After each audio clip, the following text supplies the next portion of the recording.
Good morning everyone. तर आज होता पाण्याचा दिवस। तर आत्ता वाजले होते 5। खरी तर मी उठलेली 4 वाजता, कारण आमच्या इथं 4 वाजताच पाणी येतं पहाटे पहाटे। थंडी अतिशय वाजत होती, पण काय करणार, परत 6 दिवस पाणी येत नाही। शेकोटीचं निमित्त करून चूल पेटवल्या। बघू शकता तुम्ही, कोणीच नाही घराच्या अवतीभवती। घाबरून घरातच पळून आले मी। त्यानंतर ना पाणी भरलं, सगळं पाणी भरलं, कारण नंतर ना डब्बाही बनवायचा होता मला, कारण सोमचं स्कूल आहे। तर फ्रेश होऊन आली मी आणि म्हणलं बाहेरचा एकदा व्ह्यू तुम्हाला दाखवावं। 6:30 वाजले होते, अजूनही उजाडलं नव्हतं। बघू शकता तुम्ही 6:30 वाजलेले। कितीही वाजू द्या, पण आपल्याला तर स्वयंपाक करायचाच आहे। तर चला, तर मग बटाट्याची भाजी आणि पीठ वगैरे मळून घेणार होते पटकून, कारण आज खूप मोठं काम होतं। विचार केला एकदा सगळ्या चपात्या आणि सगळं एकदाच करायचं आज, कारण आज करायचे होते मला मसाले त्याकरता। तर उजडलेलं होतं छान असं, आणि त्यानंतर मग घेतल्या चपात्या करायला। डब्बा बनवून तयार झालता, सोमला वगैरे उठवलं। त्यानंतर पोहे केले सगळ्यांकरता नाश्त्याला। आणि आज करणार होते मी मसाले, त्याकरता पटापट स्वयंपाकावरला। सोहम पण मस्त युनिफॉर्म घालून तयार होऊन आला।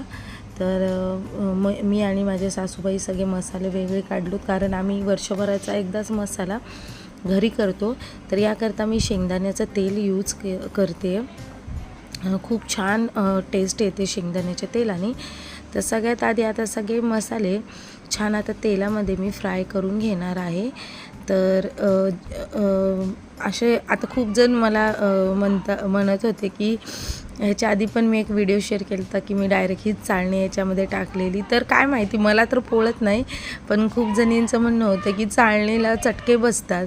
तर मी म्हणलं चला असं न करता आपण तेलात टाकूनच, कसं होतं पूर्ण तेलामध्ये होतात, पसरतात ना ते मसाले, म्हणून मी अशी करायची।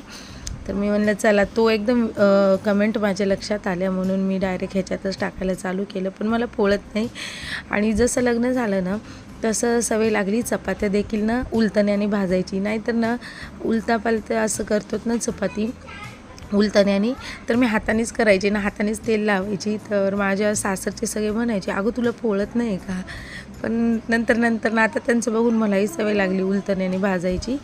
तर दालचिनी वगैरे छान तेलामध्ये अशी फ्राय करून, सगळे मसाले तेलामध्ये मी फ्राय करून घेते, कारण वर्षभर राहणार असतात आणि खूप त्या मानाने खूप कमी तेल घेतलेलं आहे कढईत, तुम्ही बघू शकता खूप कमी तेल आहे त्या मानाने। आणि जेवढे होते तेवढे सगळे मसाले मी असे तेलामध्ये, आता दालचिनी फ्राय केली, आता बाकीचे इतरही मसाले असेच मी तेलामध्ये फ्राय करते, कारण आता वर्षभर आपल्याला ते यूज करायचं आहे, तर कसं तेल उडून जातं। आता इकडं बघू शकता तुम्ही, मी इकडं हे घेतलेलं आहे विलायची वगैरे, मोठी विलायची पण घेतलेली आहे, पण थोडंसं विलायची तळताना जरा असं भीतीच वाटते, कारण त्या फटफट फुटतात, म्हणून थोडीशी घाबरत होते मी। छान अशी पण फुटायला पाहिजे, तरच म्हणजे छान टेस्ट येते, अशी माझी आजी म्हणते बरं का।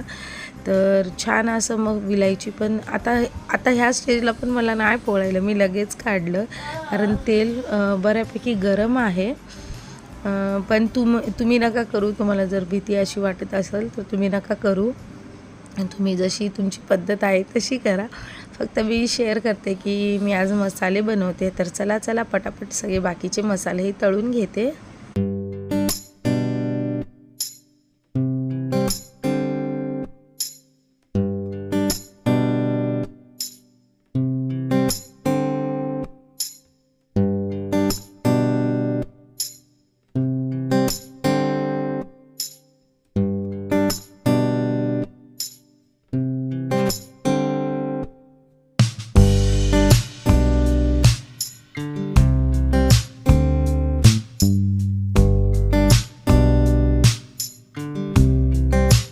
आता बाकीचे भरपूर मसाले तळून झालेले आहे। आता मोहरी पण आमच्या इथं टाकतात, तुमच्या इथं पण टाकतात का मोहरी, तर नक्कीच कमेंट करून सांगा। आता ह्या तेलात जर टाकल्या असत्या तर एकही आपल्याला चमच्यामध्ये आलीच नसती मोहरी, म्हणून ह्याच्यातच घेतलं। तसं जिरेही टाकतात, तर जिरे तर ऑब्व्हियसली सगळीकडे टाकतच असणार, सॉरी। तर अशा प्रकारे गरम तेल मी त्याच्यावर ओतलं, म्हणजे जिरे छान असे तळून निघतील। तर असं वर्षभर जर आपण ठेवून दिलं असं मसाला करून, तर तो बरकता जातो। बाहेरचा कसं पुडा संपला की आणायचं, तसं आम्ही दरवर्षी बनवतो। जर ह्या वर्षी जरासा लेट झाला, आणि आता एवढे सगळे मसाले आहेत तळलेले. आता जे आपले तेजपत्ता म्हणतात तेजपत्ताच राहिलता तोही तेलामध्ये छान असा फ्राय करून घेतला. त्यानंतरनं धनेही छान असे फ्राय करू. आता हे एक भरगच्च तेलात नाही टाकलेले, भाजून घेते धन्यांना आणि त्यानंतरनं खोबरेही भाजून घेते आणि हे सगळे भाजल्याच्या नंतरनं एका ताटामध्ये सगळे मसाले एकत्र केले बघू शकता तुम्ही. आणि आता राहील तर लसूण. तर आता लसूणही आमच्या इथं टाकतात, तर लसूणही मस्त तेलामध्ये असा फ्राय करून घेतला. त्याचबरोबर कांदाही टाकतात, तर कांदाही चिरून फ्राय करून घेतला. तर असं संपूर्ण मसाले भाजून घेतले. आता सगळ्यात मोठी परीक्षा आहे मिरच्या भाजायची. तर मिरच्याही भाजाव्या लागतात, थोड्याशा ओलसर होत्या, नसेल तरीही मी भाजल्याच असत्या. तर खूप खाट उठलेला पण भाजायच्या तर होत्याच.